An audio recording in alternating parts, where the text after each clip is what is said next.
Travis Wayne Goodsell. Checking my YouTube channel before I close things down, as Rachel's back on tonight now that the Democratic National Convention is over. And she's just talking about the convention only right now. So I hope she goes into actual news. You know, even if it's the repeated news of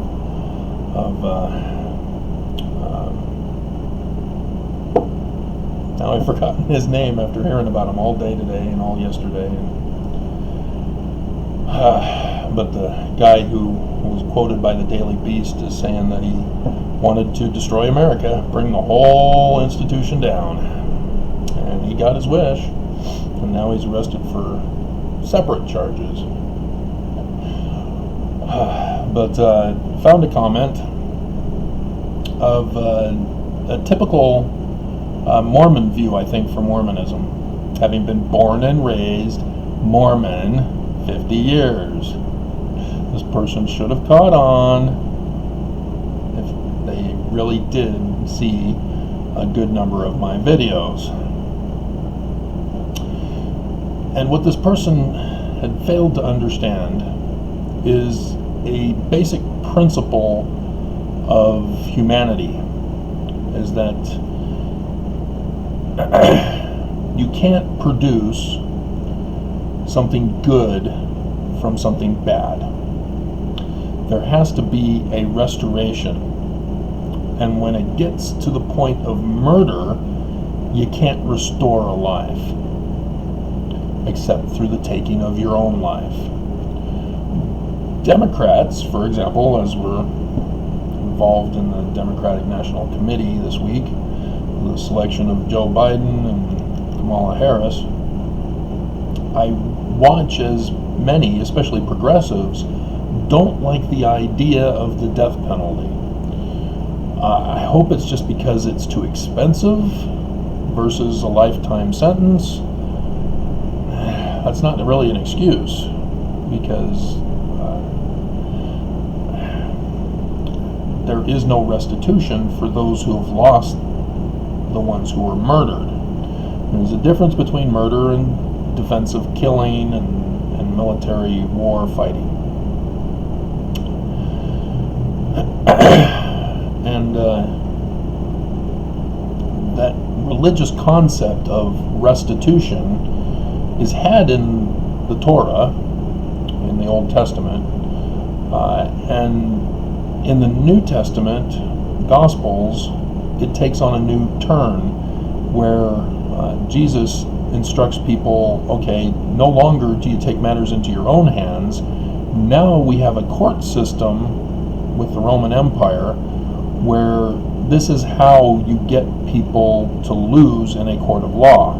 And if you don't know Jewish law during the Roman period, you miss it, and it goes right over your head as everybody completely misunderstands turning the other cheek, for example.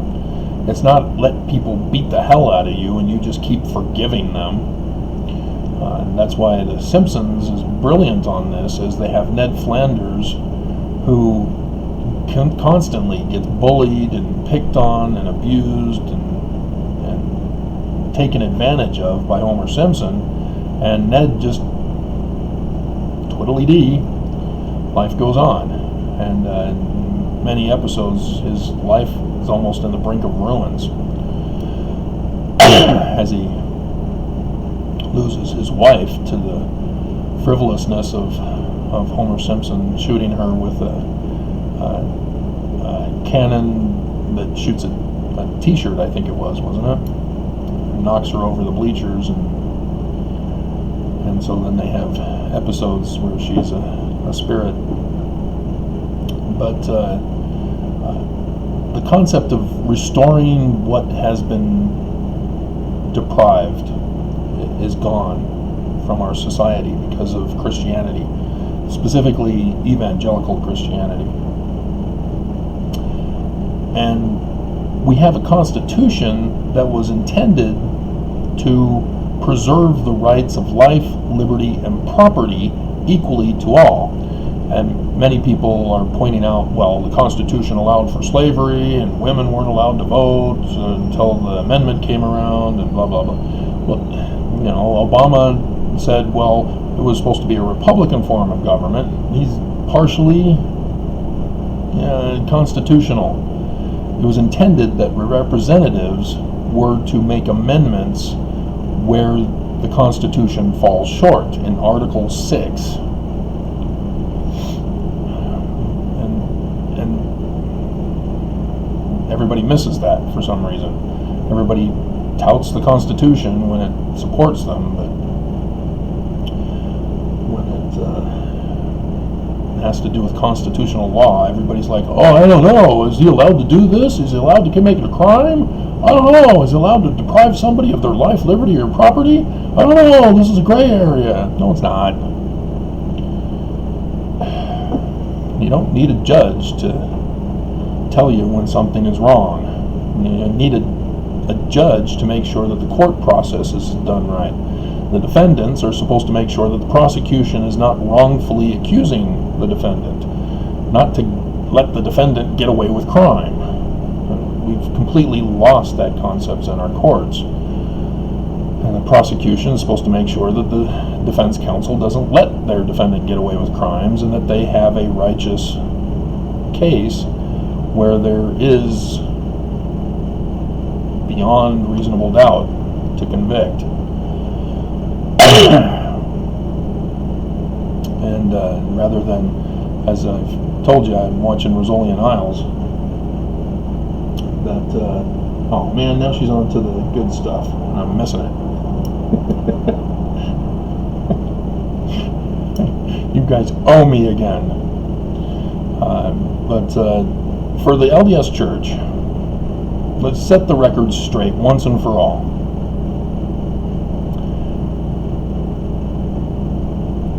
Brigham Young was bad. Beyond bad. He ordered the murder of Joseph and Hiram, took over his church, and completely turned it upside down into a completely new religion, completely new administration, and completely new order. And to have this person comment that, we just need to correct the bad that's in the church. No. The church has to restore the damage they've caused. And they can't do it other than to dissolve itself, be non-existent, go away. Because they murdered the founder of whom they claim they are the rightful successors of. You don't correct that. It's a scientific principle as well.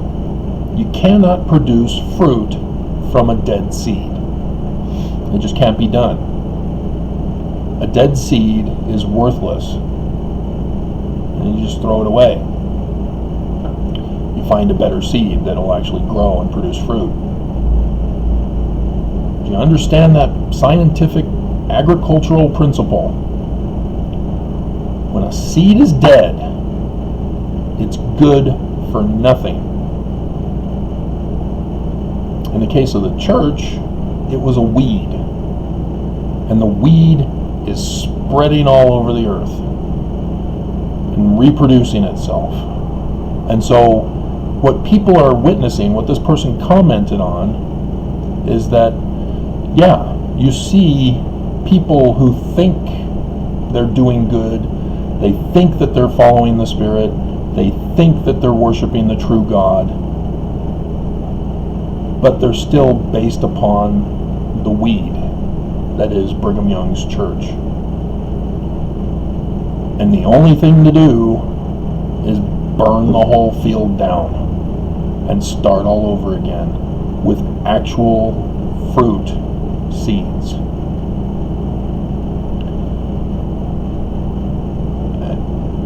And Mormons can't accept this. My ex can't accept it. I've witnessed people who can't accept it. They keep trusting that somehow the church will turn out to be true, that God will work through the prophets somehow, get them to do what needs to be done, and they're not. They're just killing us, literally killing us, as they are seeking to get money from us by going to the temple. That's their push now.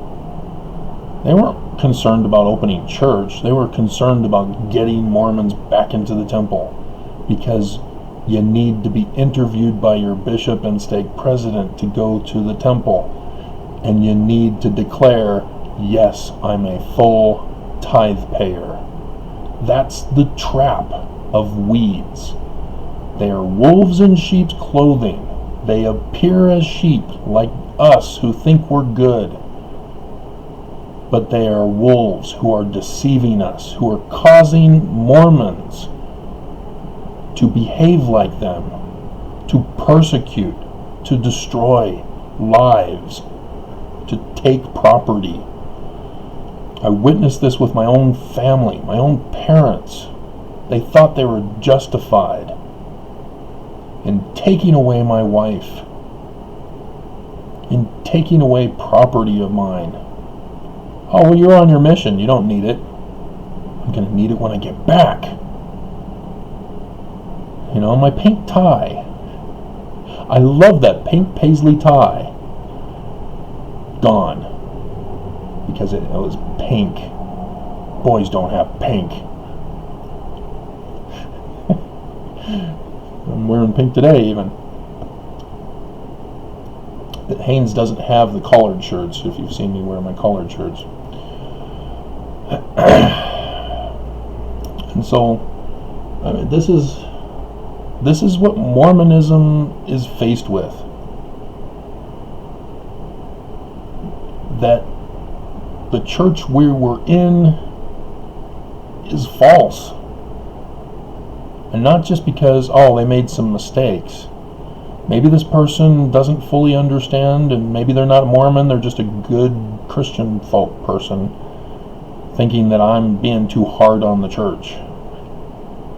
No, it's in the Bible too. You know, you can't correct if they claim to be the true church of God. And so, yeah, the person was claiming, you know, the Pope and the Crusades. Yeah, and Mormons don't believe that they're the true church. It's that simple. And so that person is most likely not Mormon. And Mormons understand it differently. Joseph Smith clearly says in his history that is canonized, all the churches are wrong. They draw near to me with their lips, but their hearts are far from me.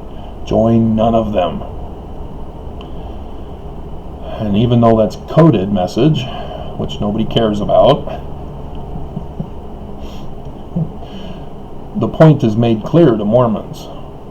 As Bruce R. McConkie said, oh, the Catholic Church is the great and abominable church. No, this church is. The Church of Jesus Christ of Latter-day Saints. I did that through this first pattern of coding in the Book of Mormon that I went over for you, and not too many people are caring. More people are interested in porn. 107 views so far.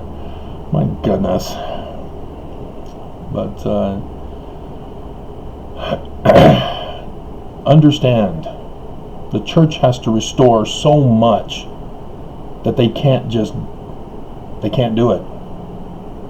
It's beyond their ability. And Jesus Christ isn't going to step in. We don't believe in Jesus Christ as Mormons. We believe in Amen. Remember? The God Amen, Son Amen, Adam Andai Amen. The learning of the Jews, not the learning of the Constantine Christians. Mormons missed it. It's right there in the beginning of the Book of Mormon. The keystone of our religion. And Mormons hate me for it. So easily triggered because they follow the wrong word. Faith without fruit is dead. Faith without works is dead. Seed without works is dead. Seed without fruit is dead. It's a simple principle.